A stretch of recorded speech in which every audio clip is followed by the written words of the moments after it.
सत्वं रजस्तमैति त्रिगुते कमादौ सूत्रं महानहमिति प्रवदन्ति जीवम् ज्ञानक्रियार्थफलरूप तयोरुशक्तिब्रह्मेव भाति सदसच्च तयोः परं यत्. अर्थात सृष्टीच्या पूर्वी जे एकच ब्रह्म असते तेच सत्व, रज व तम असे त्रिगुणयुक्त प्रधान आहे. तेच सूत्र आहे, तेच महतत्व आहे. तसेच जीव उपाधी असणारा अहंकार तोच आहे असे म्हणतात.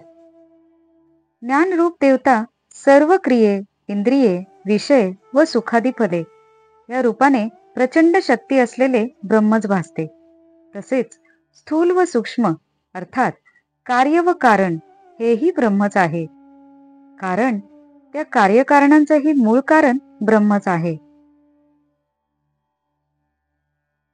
शब्दाती ब्रह्मज्ञान हे वेदे पावनी पूर्ण खुन शब्दे शब्द निषेधून दृढ मौनतेने धरिले वेदराये धरिता मौन शास्त्रे भांबावली जाण शोधिता शब्दांचे रान निज समाधान न पावती ज्यासी शब्दांती ब्रह्मप्राप्ती त्यासी दर्शने ऐक्या येती शास्त्रे स्वयेची समजती ऐक्ये त्रिजगती आभासे ब्रह्म एकाकी अद्वय स्थिती तुवाची दाविली उपपत्ती तेथे ऐक्यरूपे त्रिजगती मनसी कवणाप्रती आभासे ज्याची तुटली वासना फासोटी विराली अहंकाराची गाठी प्रारब्ध उतरले तेहाची तटी त्यासी ऐक्ये सृष्टी आभासे त्याच्या अनुभवाची गोड गोष्टी सांगावया उल्हासपोटी पिप्पलायनू स्वानंद तुष्टी ब्रह्मेके सृष्टी वाखाणी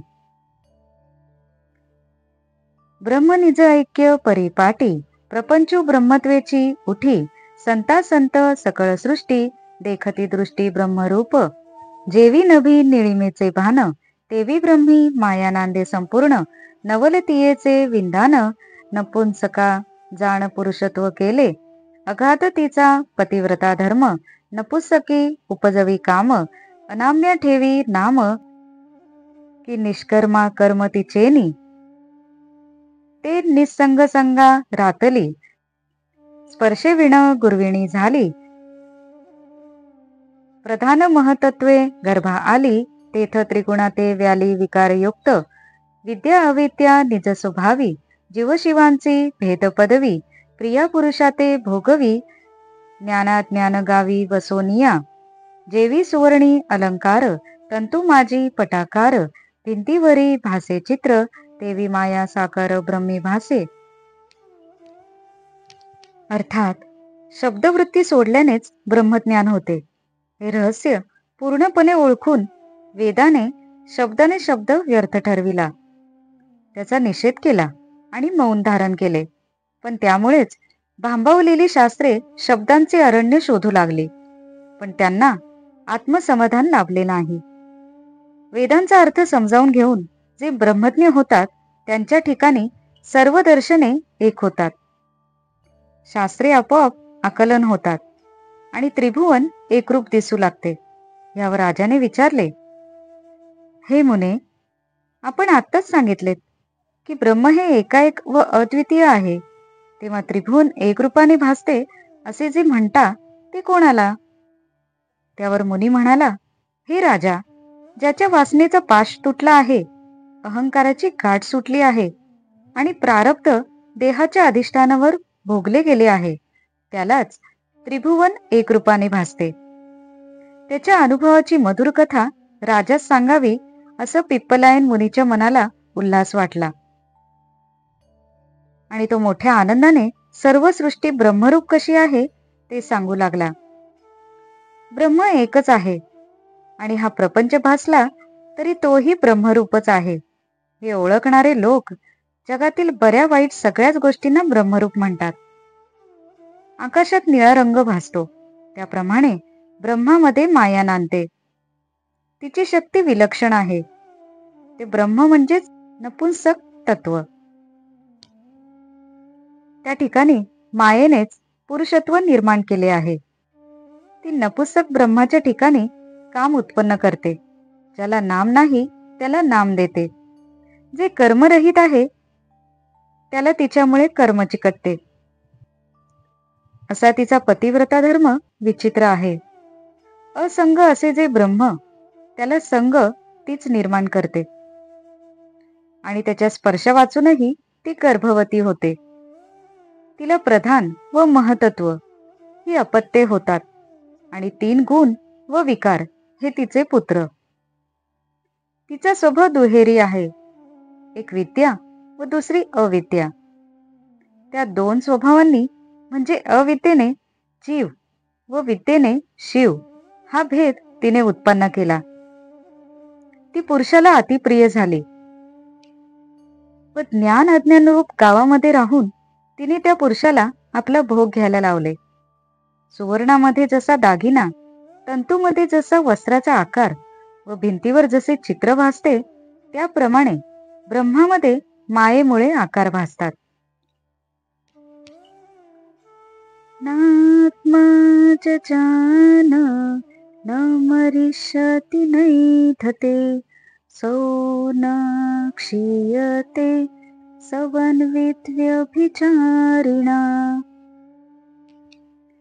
सर्वत्र शाश्वत न पायोपलब्धि मात्रं प्राणो यतेन्द्रिय बलेन विकल्पितं सत्. अर्थात आत्मा जन्मला नाही, तो मरणार नाही, तो वाढत नाही, तो क्षय पावत नाही. कारण उत्पत्ती आणि विनाश होणाऱ्या देहांच्या त्या त्या कालाचा तो द्रष्टा आहे. तो केवळ अनुभव रूप आहे, सर्व ठिकाणी सर्वदा व्यापणारा आहे. या बाबतीत तो प्राणाप्रमाणेच आहे. सत्य किंवा सत ही एकच इंद्रियाच्या बलाने म्हणजेच मर्यादेने नाना प्रकारे कल्पिलेले आहे. म्हणजेच आकाशाच्या ठिकाणी नीलवर्ण व आकार या वृत्तीच उत्पन्न होतात. कारण उत्पत्ती आणि विनाश होणाऱ्या देहांच्या त्या त्या कालाचा तो द्रष्टा आहे. तो केवळ अनुभवरूप आहे, सर्व ठिकाणी सर्वदा व्यापणारा आहे. या बाबतीत तो प्राणाप्रमाणेच आहे. सत्य किंवा सत हे एकच इंद्रियाच्या बलाने म्हणजेच मर्यादेने नाना प्रकारे कल्पिलेले आहे. म्हणजेच आकाशाच्या ठिकाणी नीलवर्ण व आकार या वृत्तीच उत्पन्न होतात व नाश पावतात. पण त्यांचे ज्ञान अबाधित असते, कारण सत आणि ज्ञान एकरूप आहेत. मृत्तिकेची गोकुले केली, नाना नामाकारी जरी पूजिली, तरी मृत्तिकाची संचली देवी ब्रह्मी संचली जगतरूपे माया. जैशा घृताच्या कणिका घृतेसी नवती आणिका, देवी ब्रह्मी मायाशक्ती देखा दावी अनेका अर्थार्थे. ब्रह्मपूर्वी एकाएकी एक, तेची केवी झाले अनेक, तो मायायोग परिपाक विशद अर्थ देख पिपलायनु सांगे. मुळी मुख्य ब्रह्म ओंकार, तो एकची झाले त्रिप्रकार. अकार उकार मकार सत्वादी विकार गुणत्रयात्मक. गुणत्रय समसमान त्या नाव बोलीजे प्रधान. तेची क्रियाशक्ती सूत्र जाण, तेथे प्रकटल्या ज्ञाना महतत्व म्हणती. अहम ब्रह्म हे पूर्ण स्फूर्ती, ते अहंकार देहाकृती. देहाभिमाने निश्चिती जीव म्हणती वस्तुते. क्रिया म्हणजे दशधा करणे, ज्ञानशब्दे देवताधिष्ठाने. अर्थ ऐसे विषयासी म्हणणे, तेथे फळ जाणणे सुख दुःख. गुणभूते विषय करणे, जीवभोक्ता सुख दुःखपणे. ज्ञानक्रिया कर्माचरणे, हे सर्व ही जाणणे पूर्ण ब्रह्म. साकरेचा फणस प्रबळ, तेथे काटे त्वचा बीज गोळ. अवधी साकरची केवळ, देवी ब्रह्मची सकळ जगदाकारे. जेवी पाटाऊ पोटळी कृत, तेथ विषमा वयवी समान सूत. देवी जगदाकारे आकारवंत, दिसे अविकृत परब्रह्म. जग विश्व प्रपंचू नाम, परिते निखळ परब्रह्म. हा उपनिषदर्थ उत्तम वेदांदी परम परमार्थू तो हा. जगताकारे ब्रह्मनिश्चित, जग अवघे विकारवंत, ते ब्रह्मासही विकार प्राप्त, म्हणती तो अर्थ न घडे राया. अर्थात एका मातीपासून गायी, गोठे, वासरे अशी चित्रे बनवली आणि जरी त्याची पूजा केली तरी त्यात सर्वत्र माती असते. त्याप्रमाणे जग वेगळे दिसले तरी ब्रह्मात तीच भासते. तुपात कण्या निराळ्या दिसतात पण ते तूपच असते. तशीच मायाशक्ती अनेक पदार्थांना भासविते पण ती ब्रह्मरूपच असते. जगताच्या भासमान उत्पत्तीच्या पूर्वी ब्रह्म एक व अद्वितीय असते. तेच अनेकत्वाने कसे प्रतीत होते हा परिणाम मायेमुळे उत्पन्न होतो. पिप्पलायन मुनी हेच विशद करून सांगू लागले. मूळचे ब्रह्म ओंकार, त्याचे अ, उ व म हे 3 प्रकार, तेच सत्वादी त्रिगुणात्मक विकार होतात. तिन्ही गुणांची जी समावस्था तिलाच प्रधान क्रियाशक्ती सूत्र म्हणतात आणि तेथे जे ज्ञान प्रकट होते त्या ज्ञानाला महतत्व म्हणतात. अहम ब्रह्म ही पूर्ण स्थिती आहे, पण देहाच्या आकाराने ब्रह्म संकुचित झाले म्हणजे देहच मी असे म्हणू लागते. अर्थात ब्रह्म ही जी मुख्य वस्तू तिला जीव असे म्हटले जाते. क्रिया म्हणजे 10 इंद्रिये, त्या 10 इंद्रियांच्या अधिष्ठाता देवता म्हणजेच ज्ञान. अर्थ म्हणजे विषय. उदाहरणार्थ नेत्र इंद्रियांचा अर्थ म्हणजे दृश्य, हा त्याचा विषय. फल म्हणजे सुखदुःखे.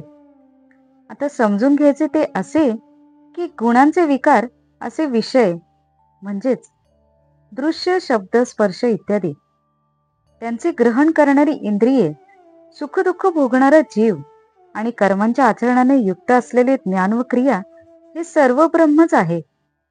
साखरेचा मोठा फणस केला तरी त्याचे सर्व भाग साखरेचेच असतात. त्याप्रमाणे जगातील सर्व आकार ब्रह्मरूपच आहेत.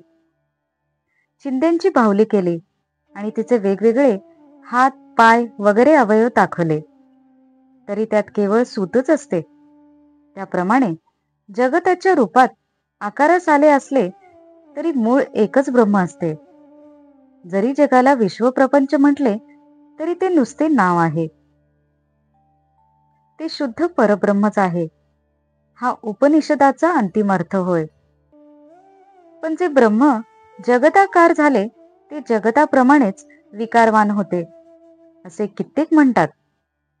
पण हे राजा, ही गोष्ट त्रिकालीही संभवत नाही. ब्रह्मासी नाही माता पिता, या लागीन घडे जन्मकथा. आत्मा एकदेशी होता तरी जन्म येता जननी जठरा. आत्म्या वेगळा काही तिळूभरी ठावोरिता नाही. या परिपूर्णत्वे पाही जन्मते ठाई स्पर्शेना. जन्मापूर्वी बाळाचे नास्तिक्य, जन्मापाठी मानिती आस्तिक्य. या अस्ति नास्तीची भाक आत्म्यासी देख असेना. आता आहे पूर्वी नाही. ऐशे अस्तिक्य आत्म्याचे ठाई. कदा काळी न रिखे काही. तो नित्य पाही निरंतर. देही जन्मल्या बाळकासी. वाढी दिसे दिवस दिवसी. तो बाळजन्म नाही आत्म्यासी. या लागे वृद्धत्व त्यासी घडेना. ज्यासी वृद्धी नाही तत्वता, त्यासी न ये विपरिणामता. बाल्य तारुण्य वृद्धावस्था आत्म्यासी सर्वथा असेना. जो मी बाळत्वे होतो दाकोटा, तोची मी तारुण्ये झालो मोठा. तो मी वृद्ध झालो कटकटा. ऐसा त्रिकाळ द्रष्टा परमात्मा. द्रष्टा साक्षी जो अवस्थातीत, तो कदा नव्हे अवस्थाभूत. देही असोनी अवस्थारहित, जाणतो निश्चित परमात्मा. निरवस्थ आत्मा अविकारी पूर्ण, त्यासी कदा न ये क्षीणपण. ज्यासी जन्मसी नाही जाण, त्यासी मरण असेना. जो अविकारी निरवस्थ पूर्ण, ज्यासी नाही जन्म मरण. ऐसा तो आत्मा म्हणशील कोण, तरी जाण सर्वज्ञ ज्ञान स्वरूप. म्हणसी ज्ञान ही क्षणिक असे, घटत ज्ञाने पटत ज्ञान निरसे. तेथ इंद्रियार्थ वृत्तीची नासे, ज्ञान जैसे तैसे अविनाशी.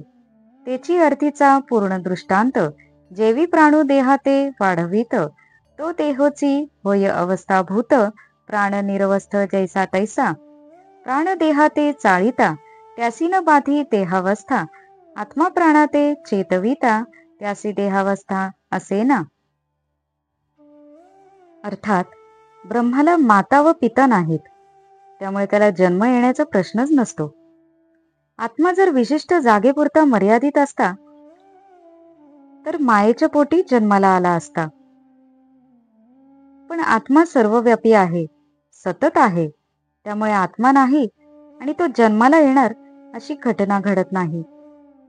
जन्मापूर्वी बालाचे अस्तित्व नसते, जन्मानंतर त्याचे अस्तित्व मानतात.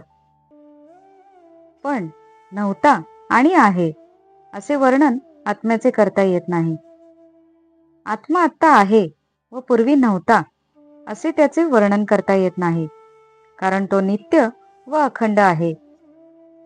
बालक देहरूपाने जन्माला आला की त्याची दिवसेंदिवस वाढ होत असते, पण आत्म्याला बालजन्म नाही, म्हणून तो वाढत नाही.